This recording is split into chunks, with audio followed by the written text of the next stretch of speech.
Bonjour mesdames, bonjour messieurs et bienvenue à cette autre édition de la revue de la presse. Commençons ce matin par le quotidien d'Amanmana Le Jour qui parle des torturés au Cameroun en 2020. Le quotidien parle également au sujet des troubles mentaux, ces maladies si mal connues. Le quotidien Le Messager quant à lui s'intéresse à la ville de Kribi et notamment à la guerre froide qui règne entre Mbamba et Mbenaï. Les relations entre le sénateur et le député, tous militants du Rassemblement démocratique du peuple camerounais, se sont détériorées depuis les dernières échéances électorales, nous fait savoir le quotidien. Il parle également guerre Fecafoot, Ligue de football professionnel du Cameroun, l'arbitrage en trompe-œil de la FIFA. Marche du 22 septembre, la police et la gendarmerie extoquent les détenus. Le journal nous fait savoir ce matin que voitures, bijoux, montres et autres objets de valeur retenus de force par les forces de sécurité. Le quotidien émergent s'intéresse à la taxe d'abattage et nous fait savoir que le Cameroun perd 10 milliards de francs CFA en 2 ans. Cette information au complet se retrouvant en page 5. Et puis, à l'extrême nord, la commission du bilinguisme sensibilise. Diplomatie également, Paul Biya et les présidents américains. Frais d'APE en classe business est le titre choisi ce matin par le quotidien Mutation. Le quotidien nous fait savoir que le montant ne cesse d'augmenter aux grandes dames des parents et des chefs d'établissement en font une vache à lait. La cloche hebdo qui paraît également ce matin s'intéresse à l'entrée en 8 au pouvoir. Paul Biya, l'histoire retiendra.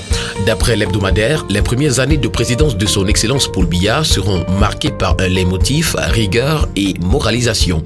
Le président de la République conduira sereinement le Cameroun vers l'avènement de la démocratie et des libertés fondamentales.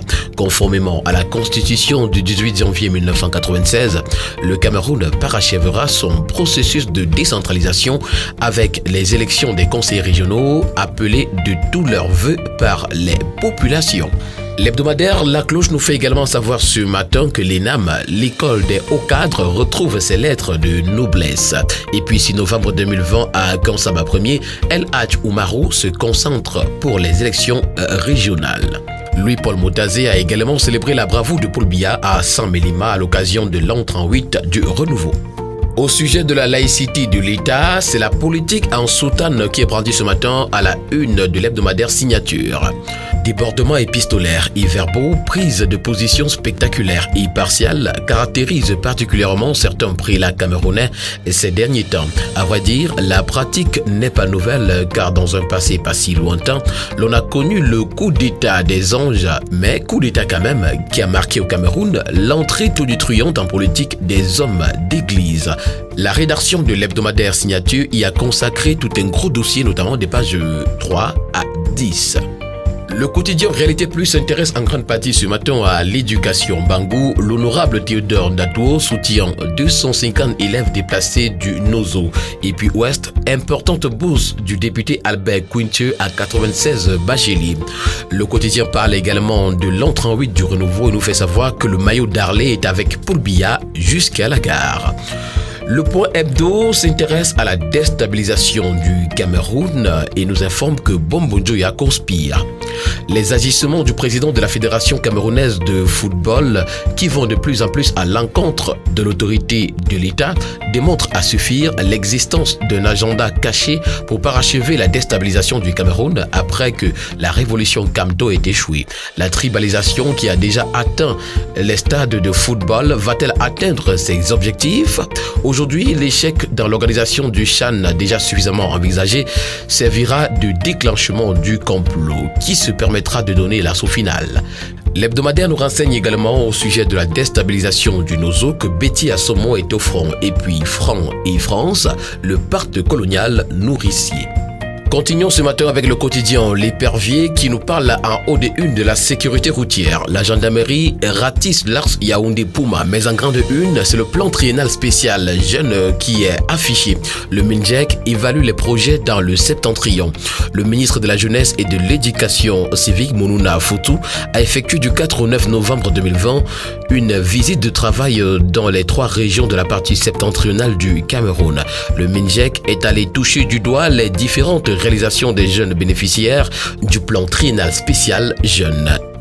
Projet intégrateur, la CEMA continue la course dans la recherche de financement, nous fait savoir ce matin le quotidien L'économie.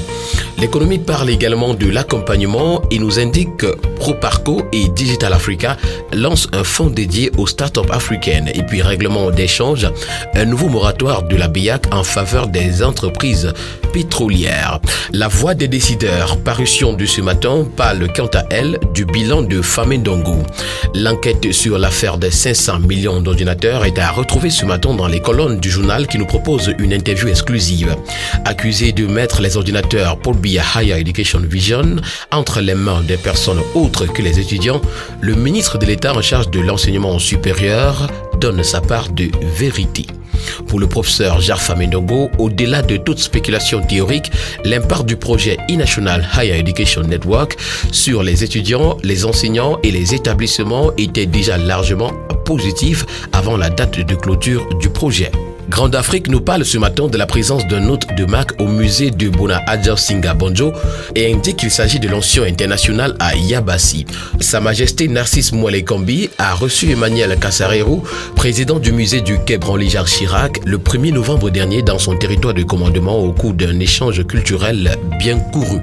Direct Info nous fait savoir ce matin que le marché moderne de Saint-Mélima sera opérationnel en décembre 2020. Horizon Plus Magazine donne la parole au docteur Mohamedou Bayrou Fadil.